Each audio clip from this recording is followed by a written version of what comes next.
Thank you so much for joining us this morning. We know that anti-Asian violence has risen since the start of the pandemic, but the U.S. government has actually now corrected its original data, and the fact of the matter is it's a lot worse than we originally thought. According to the FBI this week, anti-Asian hate crimes jumped more than 73% last year. That's a disproportionate uptick compared to hate crimes in general, which rose 13% in 2020. So our discussion today focuses on the corporate response to this and how the newly created Asian American Foundation will work alongside the business community to combat this rise in violence. So to that end, I want to welcome our esteemed panelists. Joining us from Houston is Sonal Shah. She is founding president of the Asian American Foundation, as well is Jerry Yang from the Bay Area. You know him as the co-founder of Yahoo. He is also founder of Ame Cloud Ventures. Thank you guys so much for getting up early and joining us on this important conversation. Sonal, let me start with you because you worked in the federal government, you've worked in the nonprofit world, you worked at Goldman Sachs. So you've really seen the gamut of different organizations. You started the Asian American Foundation earlier this year. How has the escalation of violence against Asian Americans sharpened this group's mission? Well, Scarlet, first of all, thank you for hosting this conversation. And this started with Jonathan Greenblatt from ADL coming to actually our board, and Jerry can talk about this, saying we're seeing an uptick in violence against Asian Americans, and we really, what are you all going to do about it? So when we started working on the foundation and we were setting it up, we were doing research, and then we saw the uptick in violence continue to increase, and the numbers are showing it with a 73% increase. And we realized that we couldn't just wait for a strategy. We actually had to launch and really get out there and talk about the violence that was happening. That's why right after Atlanta, we decided that we were going to get launched, and we launched the Asian American Foundation in May with 3 presidents, and obviously a huge interest from the business community, individuals and foundations to really make sure that we are paying attention to what's happening in the Asian American community, to what's happening to Asian Americans. Too often the violence is frankly underreported, and we don't actually talk about it, to make sure we're holding not only government and businesses and community responsible, but ourselves to say, are we making sure we're standing up where we need to and creating a foundation that is looking at belonging and prosperity for AAPIs, 23 million AAPIs in this country, and ensuring that there's no violence, discrimination, or slander against us. So that is why we exist. That is why we are here. And we want to make sure we're standing up for all 23 million of us. 23 million strong, and in fact, the fastest growing minority group in the U.S. as well. Jerry, what has TAAF found when it comes to corporate investment in this community? Well, thanks, Scarlett. The TAAF's mission, as Sonal says, is to not only look at the anti-Asian hate that gave us sort of the unity and the solidarity to create TAAF, but also the belonging and the inclusion of Asian Americans. And one of the things that really got us in the very beginning is this idea that if you look at the last 5 years, the amount of giving from foundations and corporations that to Asian Americans in the AAPI community has been less than 1%. And so if you imagine that people generally don't think that AAPI community are underserved, but the reality is that while there are a number of Asian Americans across the United States are doing very well, there's still a vast number that are in poverty, and in fact, the worst social demographics of Asian Americans are doing much worse than the average. So this undergiving gave us the idea of going to corporate America, going to foundations, going to charitable private foundations to really up their giving. And this is part of the giving challenge that TAAF launched in May, which was able to take dollars and resources and in kind from corporate America to be able to devote to Asian American organizations. And the number we were able to raise over the next 5 years is $1.1 billion. This is a number that includes not only direct dollars to organizations like TAAF, but also indirect dollars that company can do inside their own organizations for their DEI work, or or to other organizations. So it's an astounding number, but we're just getting started, Scarlett. I think Asian Americans have been traditionally underlooked in the Indian Asian philanthropy landscape, but also in the giving landscape. And this money is just getting people to go to sort of strengthen their Asian American organizations and start to scale. And so it's an interesting time because we're motivated by the anti-Asian hate work, but also really gratified by the unity and solidarity we're seeing. Yeah, less than 1% from companies, and Sonal, I believe about half of 1% from foundations. So to get foundations and companies to increase their investment, spend more, a lot of what you work on at TAF is education. What do you spend the most time explaining? Is it the history of the API community in the U.S., our diversity of our origin countries, and who do you find needs that education the most? Is it people in the community? Is it people outside the community? The executive branches or the executive core, the core executives, I should say? Yeah, we find that government, business, and outside of our own community, other communities need education about the community. There's a lot of misperceptions about our community. So one, as Jerry mentioned, that we are wealthy and that we don't have a dichotomy amongst our communities. So in fact, the highest disparity in income is amongst the Asian American community. Across all communities, the highest disparity is in the Asian American community. Two, recognizing that the AAPI community is American. Too often we have a perception that we're the perpetual foreigners. We're not American. And reminding people that we are American. In fact, Asian Americans have been in the United States since the 1800s, and recognizing that the history of America includes the Asian American community. And the final is that we are over 40 ethnicities, 20 Pacific Islander communities. And while we are a diverse set of communities, even within the AAPIs, we have a lot of commonalities, and that there's a lot to be done. So not to be overlooked and ensure that we're there. So government too often doesn't think about the languages in the Asian American community. When we think about language translation, investments that need to be made, we don't disaggregate information about AAPIs. We put AAPI as a lump sum category. But when you think about who actually is being affected, it's important that we disaggregate that information.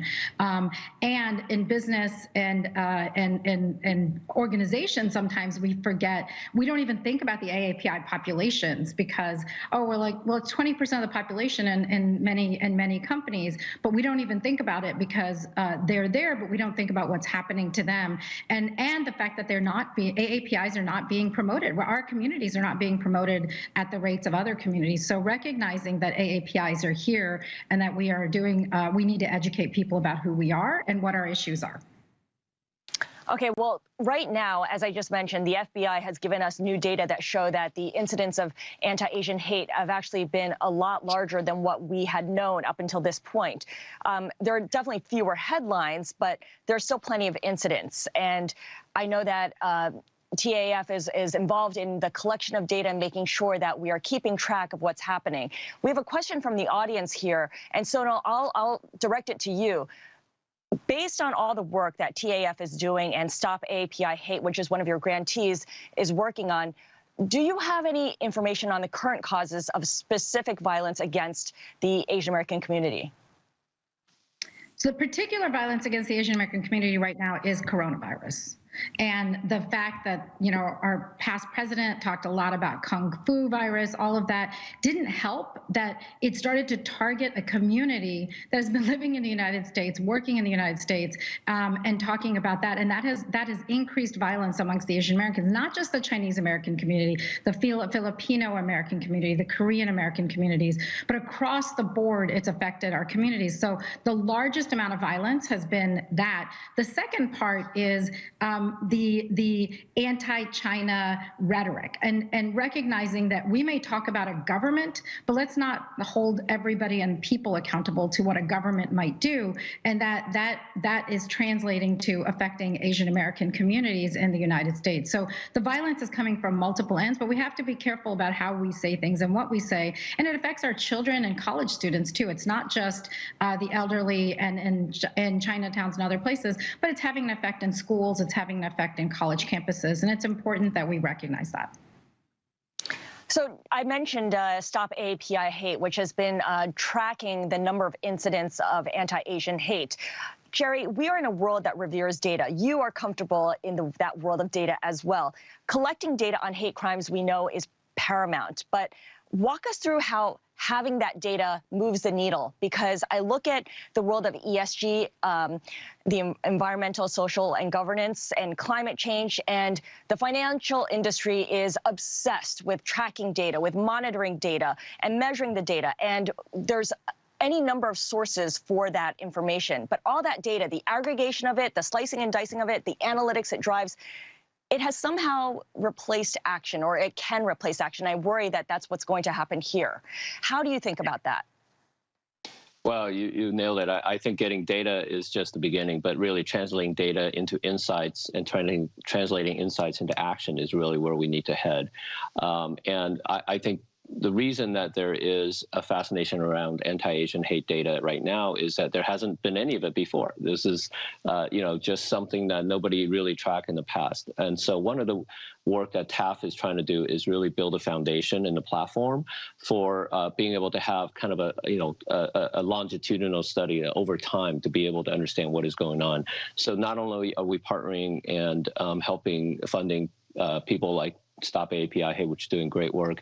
We at TAF also have our own tracking of what's going on social media. So primarily Twitter, but also other sources where we just observe. We're grabbing things off of the internet. And so while you talk about anti-Asian hate crimes from the FBI, these are documented crimes. We also sense sentiment. We also sense incidents, things that don't become crime or not classified as crime.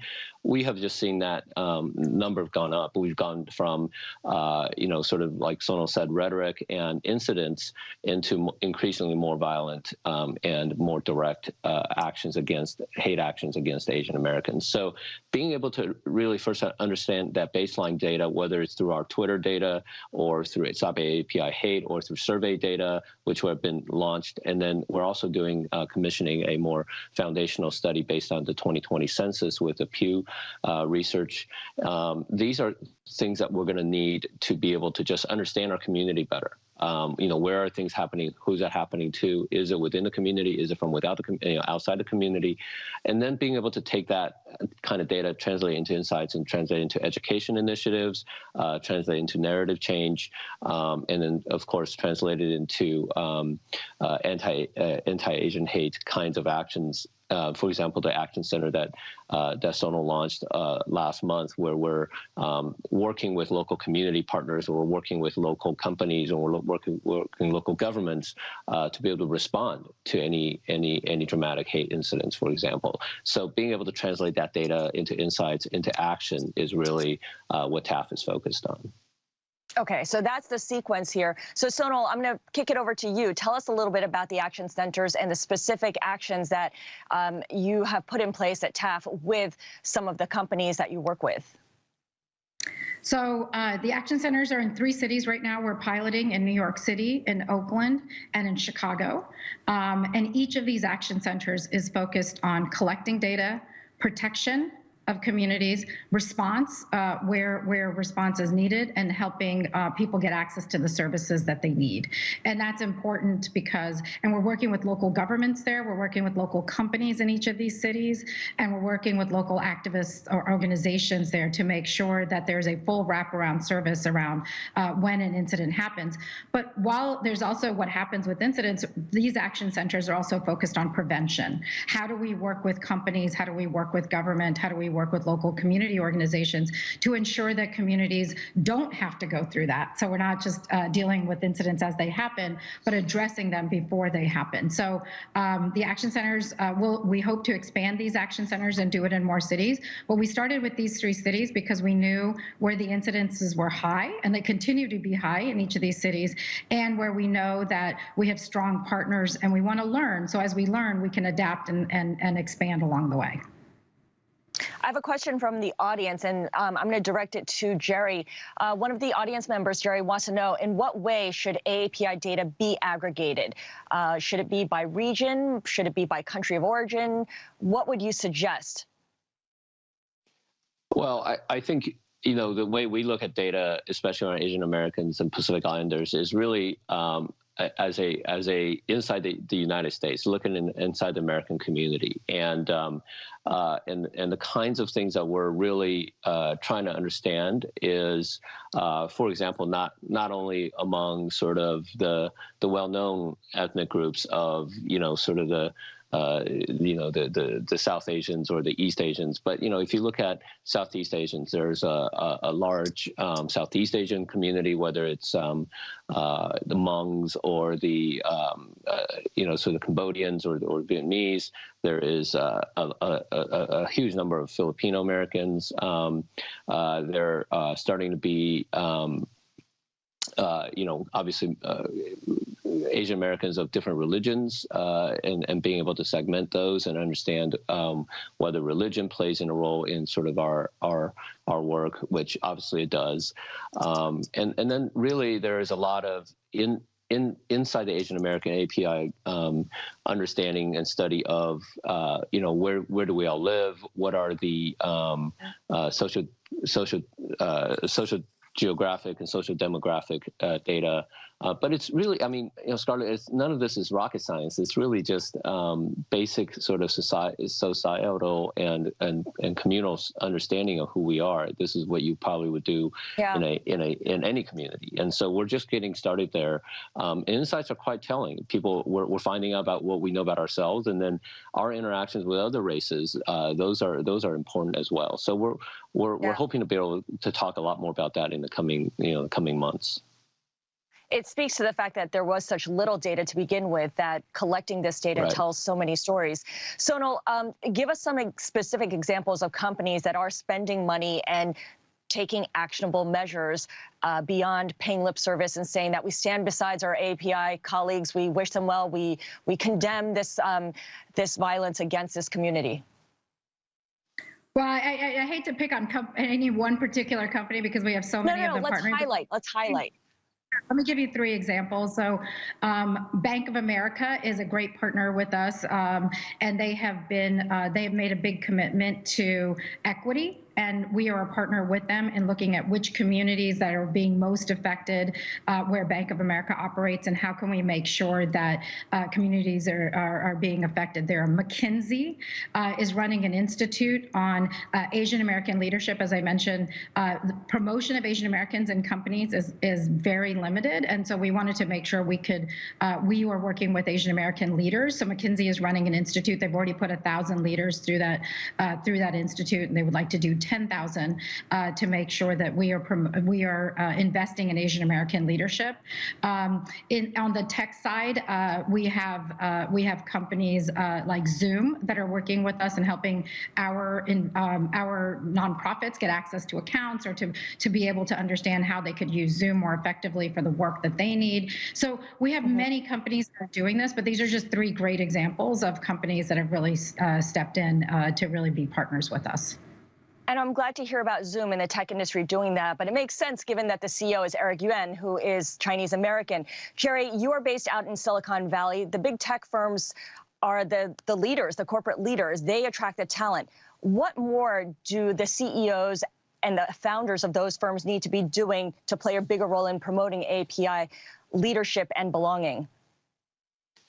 Well, there's a lot we can do here in Silicon Valley. I mean, you think about some of these big tech companies, or even most tech companies, their Asian American population is, in the 20, 30, maybe even 40% are API. And as you both have pointed out, there's this bamboo ceiling. If you're 40% population or API, if you go into sort of the vice presidents or even the C-suite, often, even though with well-known entrepreneurs and CEOs that are Asian American, often those C-suite and the leadership levels are much less than 10%. And to think or say that Asian Americans are the sort of the workhorse labor force out here in Silicon Valley, not represented above sort of the leadership levels, is astounding. And it's so not only are there leadership training opportunity, promotional training, DEI kinds of things that companies can do, but also I think really we've been doing a lot of, just talking and conversation and dialogue with the employee resource groups, ERGs within all these companies, and being able to fund them properly from either inside the company or from other resources, but also really creating an environment where there is discussion. I mean, we were in one company, and I'll give you a quick example, Scarlet. We were in one company, and they had 9 different ERGs from different parts of cultures and different languages, and the difference between people who are native-born Asian Americans that are doing work versus immigrants, they're very different. And I think people tend to think of us as one sort of monolithic let's get you back up. There we go. Group. Yeah, sorry, here we go. One monolithic group, whereas really there are many different ethnicities that are being addressed. So I think taking that next level down with ERGs and with companies and creating those dialogues and creating leadership opportunities, that's really where opportunities at.